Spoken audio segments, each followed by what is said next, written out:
posséder pendant un instant des choses à laquelle j'allais pouvoir redonner une vie, une âme, et en même temps pas forcément les accumuler dans la maison.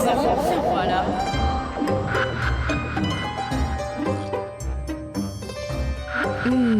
Oui, ça y est, vous écoutez la nouvelle série du podcast Rions, l'aventure humaine. Les habitants sont aussi remarquables. Que voulez-vous, dans le village de Rions, il existe un condensé de personnes épatantes vers lesquelles mon micro n'a de cesse de vouloir aller les interviewer. C'est qu'un micro, en plus d'être une oreille attentive, il aime à capter tout ce qui existe au-delà des mots. Un peu comme ce qui est non-verbal quand on est en face de quelqu'un. Ces petits gestes qui peuvent laisser paraître un état émotionnel, par exemple. Alors là, à travers la conversation avec les Rionnaises et Rionnais épatants, remarquables, formidables, c'est aussi ce qu'ils ont bien voulu confier au micro, au-delà de leur discours, que j'ai envie de vous donner à entendre. Dans le premier épisode de cette nouvelle série, je ne pouvais pas tomber mieux. Du soleil, de l'énergie, une authentique envie de communiquer, de la rapidité dans la parole et des sourires sur tous les mots, des phrases qui se concluent avec des rires. Bref, un régal pour mon micro. La curiosité sera en plus rassasiée, car c'est de son métier dont on va parler. C'est qu'elle est tapissière, la Rionnnaise du jour. Alors je vous souhaite une bonne écoute. C'est parti.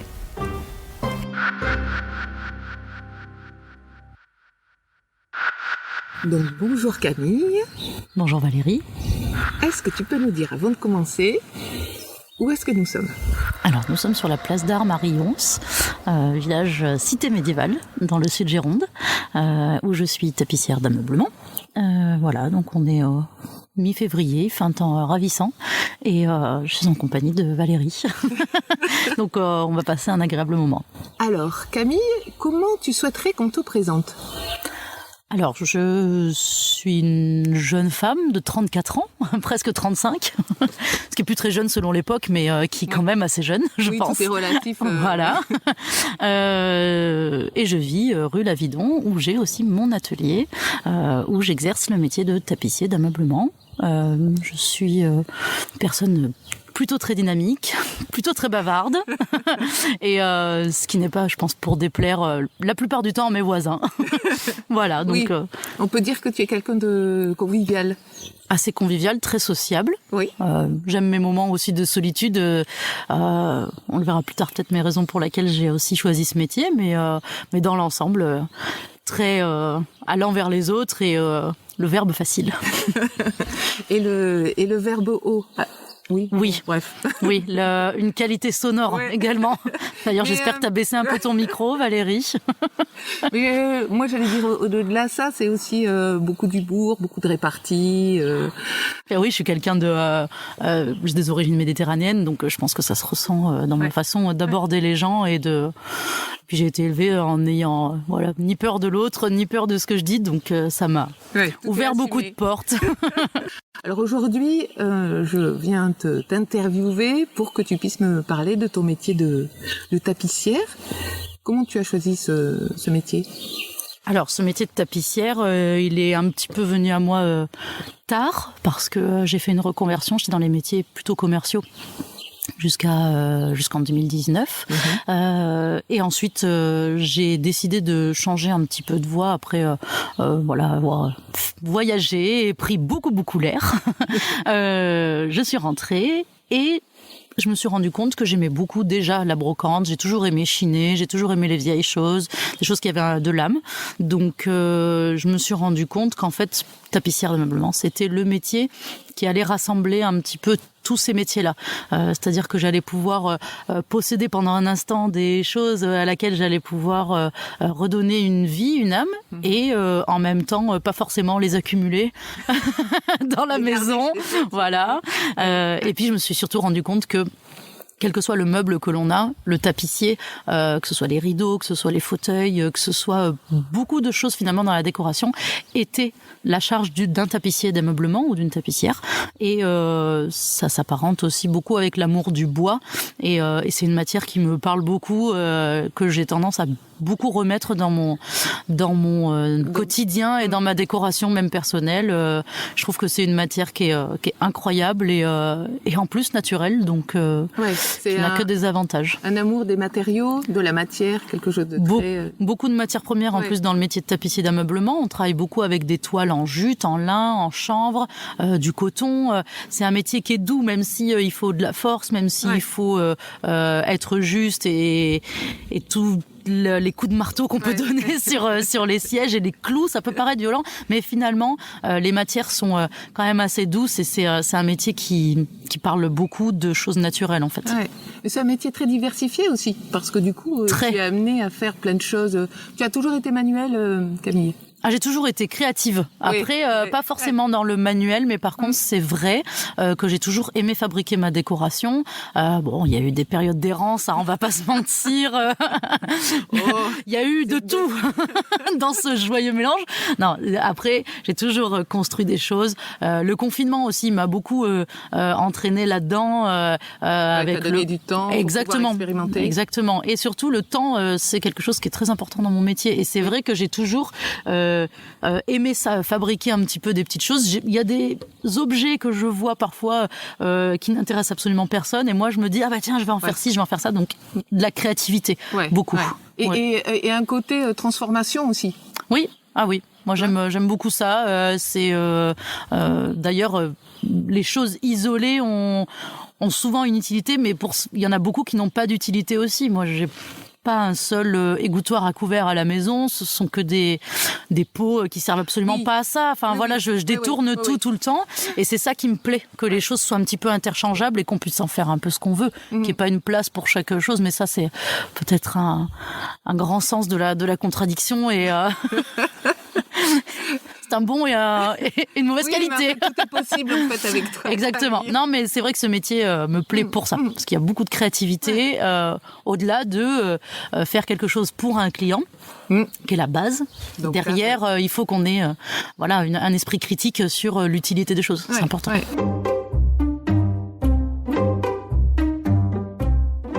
On peut faire appel à une tapissière, bien sûr en fonction de ses moyens financiers, mais en tout cas tout le monde peut transformer un siège. C'est ouvert à tous, et même si vous avez un intérieur moderne, on fait du moderne, et même s'il y a un intérieur très ancien, on peut faire du très ancien. On travaille avec plein de matières très différentes, avec de la mousse, avec du crin animal, avec tellement de choses très variées que après effectivement, tout ce qui dépend, c'est le client derrière. Oui, quel est son souhait. Quel est son souhait. Et après, tu disais que c'était une question de moyens, mais c'est un plaisir qu'on se fait comme on pourrait se payer un beau sac à main ou comme on pourrait se payer une vacance. Les meubles souvent qu'on rénove, en fait, sont des meubles des grands-mères, des arrière-grands-mères qu'on a envie de garder. Et du coup, pour ça, les gens sont prêts à mettre ce budget. Oui. C'est-à-dire que ils se disent oui, là je vais mettre, je te dis un prix au hasard, 1 000 €, mais d'un autre côté je sais que pendant 30 ans je suis tranquille, parce que c'est ça qui a pas changé avec le métier de tapissier. Absolument. C'est que ce soit avant ou maintenant, c'est quelque chose qui est fait vraiment pour recycler le meuble, pour s'en servir, pour qu'il soit présent dans notre quotidien le plus longtemps possible. Et ça, le tapissier il travaille essentiellement pour ça. Et c'est la différence avec la grande distribution ou la création de meubles en série, c'est-à-dire que vous allez acheter des choses dans des enseignes qui vont vous durer 5 ou 6 ans et qui ne seront plus en possibilité d'être utilisées parce que mal vieilli, alors que le travail d'un tapissier il est là. Et c'est ça qui est beau. Oui. Ah oui, c'est une belle valeur qui fait que ça parcourt le temps.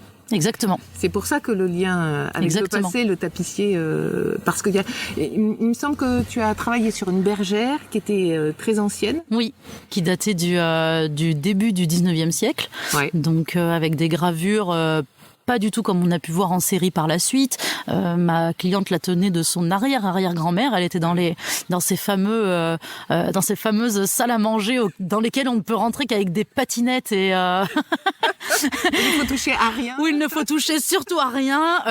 Où on utilise l'argenterie avec des gants. Enfin voilà, voilà. Et ça, c'était la notion du meuble avant. Et c'est vrai qu'elle le voyait tous les jours. Et le bois a beau être une matière fantastique, c'est une matière périssable.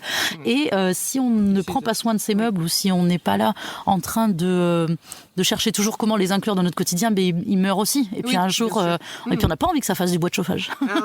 Tout ça. Donc voilà, elle l'a rénové et c'était ancien et c'était beau, quoi. Ouais, avec un joli tissu. Avec un très beau tissu, un lin et une belle broderie à l'arrière, avec des flamants roses qui faisaient penser à ces cascades de merveilles des années folles, un petit peu. Voilà. Tout à fait. Ouais. J'ai eu beaucoup de plaisir à faire ça. Qu'est-ce que tu aimes dans ta pratique de tapissière? Est-ce qu'il y a quelque chose que tu aimes en particulier ou à chaque fois c'est la découverte quand tu as un nouvel élément à travailler? Il y a forcément des choses qui reviennent, comme dans tout métier. On n'a pas une surprise par meuble, mais on a aussi une surprise par meuble déjà parce que tout le monde ne choisit pas la même qualité de tissu. Oui. Tout le monde ne choisit pas les mêmes choses. Donc, selon ce qu'on va travailler, selon les demandes, parce que c'est pour mettre chez les gens chez eux, donc les personnes recherchent quelque chose à chaque fois de très unique. Ouais. Et donc, forcément, là, on a de la surprise dans ce qu'on fait. Ouais. Après, les techniques, elles sont les mêmes. Il faut qu'elles soient les mêmes parce que c'est comme ça que le travail tient. C'est-à-dire que le métier de tapissier, tel qu'il a été démarré au Moyen-Âge, qui était assuré par les menuisiers à l'époque. Donc c'est là qu'on voit la relation avec le bois, c'est très important. Ouais. Et en fait, voilà, on a un écartement des semences qui est exact. D'accord. On a une tension qui doit être, voilà. C'est toujours les mêmes données. Ça, c'est toujours la même donnée. On ne fait pas les choses jamais au hasard. Parfois, le meuble nous oblige à prendre des dispositions autres, mais sincèrement, si on veut un meuble solide, ça a été prouvé que c'est comme ça qu'il fallait faire, donc il faut le faire comme ça. Et surtout, c'est ça le patrimoine du métier, de continuer à faire les choses. C'est le savoir-faire, c'est comme ça. Absolument. Et par contre, après, il y a des surprises. Oui, voilà, quand on passe d'une toute petite chaise années 60 où on a juste refait 3 points de couture pour mettre le tissu en très flash, et puis qu'on repasse sur une grosse bête, comme la bergère que j'ai faite la dernière fois. Ouais. Mais c'est ça qui est hyper intéressant. Ah oui, très intéressant. Mais du coup, tu parcours le temps en définitive. Exactement. Dans le mobilier. Exactement. Et surtout, c'est toujours un plaisir parce qu'on ne sait pas parfois de quelle époque datent les meubles. Ouais. Donc, c'est toujours un plaisir de retrouver une petite inscription, parfois un menuisier qui aurait laissé ou le tapissier juste avant qui a dit, voilà, fait par telle personne à telle date. Ouais. Et ça, voilà. En fait, le tapissier, on pourrait presque dire que c'est un luthier du meuble. Un peu. Oui, on fait en fonction du bois. Un morceau de bois tout seul, ça n'a pas de sens. Alors que là, on en fait une assise, exactement. En fonction de la signature de celui qui l'a créé quand on est dans la restauration. Exactement, parce qu'on est obligé de faire il faut suivre le bois. Ça, c'est ma professeure qui me l'a appris. Voilà, toujours suivre le bois. Et ça résout beaucoup de soucis de conception. Quand on se pose des questions, on suit le bois et ça vient tout seul. Donc finalement... c'est un guide certain. Voilà, le chemin qui est tracé au départ du meuble, il ne peut que nous aider à le comprendre. Et Camille, toi, tu as suivi les cours de la philomatique. Philomatique de Bordeaux, c'est une école qui était créée par des mécènes en fait d'artisans d'art et de métiers comme la couture, la menuiserie, la couture floue. Il y a énormément de choses, la calligraphie et la tapisserie d'ameublement en siège. C'est rue Abbé de l'Épée à Bordeaux et c'est une très bonne école. Formation de 1 an en CAP tapissier d'ameublement qui est reconnue par l'État et pendant lesquels on a pu faire différents meubles, mais aussi on a suivi des cours de l'histoire de l'art et du dessin technique, ce genre de choses. Voilà, à moindre échelle, mais sur 1 an on essaye de condenser et de faire essentiellement de la pratique, mais l'histoire de l'art est essentielle pour comprendre le métier de toute façon. Mais l'histoire du meuble et pourquoi il est fait comme ça. Et c'est un très vieil établissement et les cours sont assurés par des personnes qui possèdent leur propre société ou sont en poste dans des sociétés qui ne parlent que de ça. Voilà. Moi, mes professeurs, c'était 3 tapissiers d'ameublement confirmés. Voilà. D'accord. Qu'est-ce que tu laisses dans ton métier de tapissière quand tu restaures ou que tu restaures seulement de toute façon? J'y laisse ma manucure déjà. Ben voilà, première étape. Non, voilà, faut pas avoir fait son vernis juste avant, c'est inutile. C'est pour ça que je ne vois plus. C'est pour ça que j'ai les ongles courts. Voilà, tout le monde dit, tu manques peut-être de protéines, tu as les ongles tout dédoublés. Non, Non, voilà, c'est physique, c'est de l'effort, mais c'est du bel effort parce qu'on fait attention à ce qu'on touche et qu'il faut quand même de la force pour que ça tienne dans le temps. Et j'y laisse en fait la place qu'on veut me laisser aussi. Il y a des personnes, on va leur confier un projet, ils vont vouloir tout maîtriser de A à Z et je suis qu'un outil. Et puis il y en a d'autres qui me le laissent et qui comprennent que seul l'artiste peut œuvrer en fait. Et du coup là on se donne à fond parce que on sait que les personnes comprennent que ce sera peut-être parfois un travail qui est imparfait parce que beaucoup de choses sont faites à la main, qui comprendront tout ça. Donc voilà, on essaye toujours de donner le maximum. Et c'est ça qui me plaît. C'est-à-dire que si on fait des belles choses ou si on fait des choses un peu moins jolies, ce sera jamais la faute de quelqu'un d'autre que de vous en fait. Et du coup ça, c'est beaucoup d'abnégation parce qu'on ne peut par rapport à un emploi de bureau où on a toujours un petit peu, on se dit toujours oui mais c'est machin, il me l'a pas amené à temps ou quoi que ce soit. Outre, bah là vous n'avez aucune excuse, c'est vous face au meuble et si ça réussit c'est vous, si ça réussit pas c'est vous. Et puis après c'est une histoire de relation entre le meuble, toi et le client. Exactement. Et c'est ça que j'aime aussi, c'est que c'est très réduit. Et en général, les personnes qui viennent voir un tapissier d'ameublement, ils savent que c'est un métier qui est un petit peu à part et que c'est un artisanat d'art et que ça justifie du temps, que ça justifie de l'argent et que ça justifie beaucoup de discussions. Oui. Et donc on est face à une clientèle qui est toujours intéressante et intéressée parce que ça concerne quelque chose d'un peu exceptionnel. Oui. Donc c'est toujours agréable. Et qui touche de près à soi. Exactement. C'est toujours dans le cadre de son exactement. Ou de son c'est quelque mobilier. chose qu'on aura sous les yeux tout le temps et où on pourra dire ça je l'ai depuis tant. Et puis ceux qui auront des arrière petits enfants diront c'était dans le salon de mon arrière-grand-mère peut-être et que ce sera encore là et le tissu sera complètement fané et il aura vu 25 000 paires de fesses. Mais voilà, c'est ça qui est, c'est cet échange-là qui est beau. Camille, t'as pas une petite, comment tu laisses trace sur le meuble? Ah, je signe de temps en temps. Oui, je mets mon autographe, vous voyez. Écoutez, comme je gagnerai ni jamais The Voice, ni sûrement pas l'Euro-Million, ce sera mon dernier moyen pour me faire connaître. Donc je signe. Alors, je signe pas sur le bois parce que le bois c'est pas mon travail. Oui. Par contre, en revanche, le siège juste avant de mettre le tissu final, juste en dessous du tissu final, on met une couche de ouate pour le moelleux et en dessous, on est sur une toile blanche en coton. Ouais. Et là, au crayon de papier pour pas que ça puisse ressortir ailleurs, pas au feutre, faire très attention.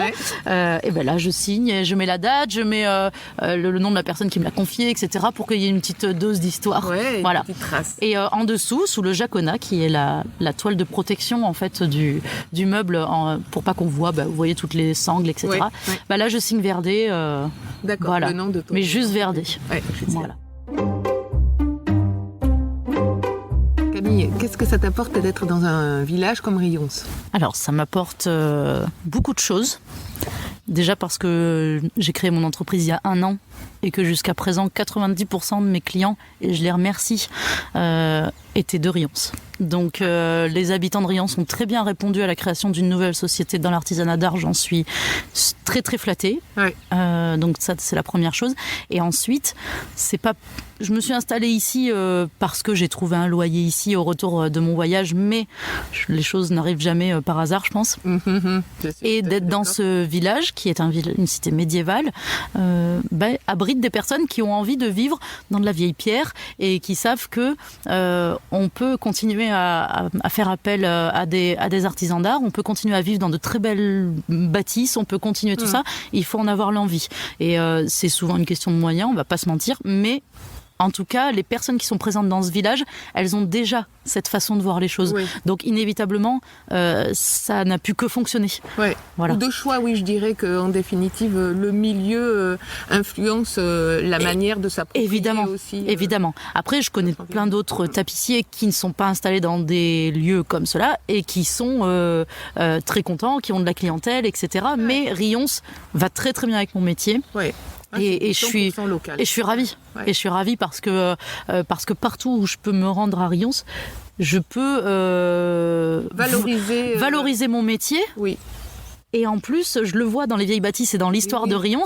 C'est marrant parce que la rue où je viens d'acheter ma maison était en fait, la rue judaïque était la rue des commerçants, où il y avait toutes les échoppes de marchands. Oui, absolument. Et voilà, c'est jamais pour rien que se passent les choses. Camille, pour terminer cette conversation, est-ce qu'il y a une pièce en particulier où tu t'es dit mais je ne regretterai jamais d'avoir fait ce métier, de l'avoir choisi? Ça a été La Bergère en particulier. Il y en a eu quelques autres, mais La Bergère, c'était au point de vue technique. J'ai quasi tout fait de mes mains parce qu'on ne peut rien faire, ni quoi que ce soit. Ouais. Voilà, je l'ai démonté entièrement, je l'ai recollé, j'ai fait des rajouts à la pâte à bois, j'ai reverni certains endroits, donc je me suis prise vraiment pour une ébéniste de renom.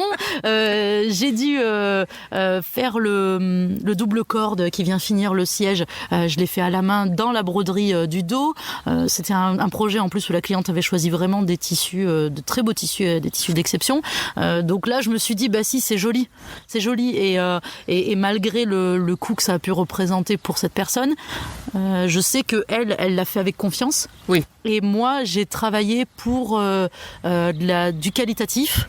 Et du coup, c'est ça qui ressort tout le temps, en fait. À la fin de la journée, si je fais X meubles, X nombre de meubles et que finalement je me dis non, je sais que j'ai mis un tissu pas jojo, dans 10 ans la personne elle va revenir par un souci d'économie ou autre chose. Et là vraiment La Bergère, quand je l'ai rendue, j'avais très peur parce qu'il y a plein de choses que j'ai fait moi-même et que j'espérais vraiment que ça allait plaire à la personne. Et la personne était ravie et elle m'a dit, alors là je suis trop contente de pouvoir la remettre. Elle m'a envoyé des photos dans son habitat naturel de bergère. Et voilà, et avoir la reconnaissance d'une personne qui vous confie un meuble auquel elle tient, un beau budget et vous laisse le temps de faire bien les choses, c'était très plaisant. Et là je me suis dit oui, je pourrais jamais revenir dans un bureau je peux pas, c'est impossible. Donc voilà, c'est toujours une belle aventure, un an après. Écoute, moi je n'ai rien à rajouter. Camille, un grand merci d'avoir conversé sur la place d'Armes pendant cette petite après-midi. Et puis à très vite dans le village, quoi. Exactement. Et c'est rare, moi non plus, je n'ai rien à rajouter, Valérie. Merci beaucoup. Fin du premier épisode. Vous avez aimé? Vous souhaitez retrouver Camille et son atelier Verdé sur Rions? Je vous indique toutes ses coordonnées dans le descriptif de l'épisode. Et comme un podcast a besoin d'être écouté, n'hésitez pas à le retrouver sur toutes les plateformes d'écoute Spotify, Deezer, YouTube, Apple Podcast, sous le nom de Rions l'aventure humaine. Vous souhaitez le suivre et le partager parce que vous avez apprécié son écoute. Les réseaux sociaux Instagram et Facebook, sous le nom de Variason, vous en offrent la possibilité. Et vous avez envie de dire vous aussi quelque chose sur ce que vous venez d'entendre? Vous êtes ou vous connaissez des habitantes, des habitants remarquables qui pourraient avoir envie de venir converser au micro de Variason? N'hésitez pas à envoyer un mail à variason, VARIA2SON, @gmail.com. À très bientôt pour une nouvelle conversation pour la série Les habitants sont aussi remarquables du podcast Rions, l'aventure humaine.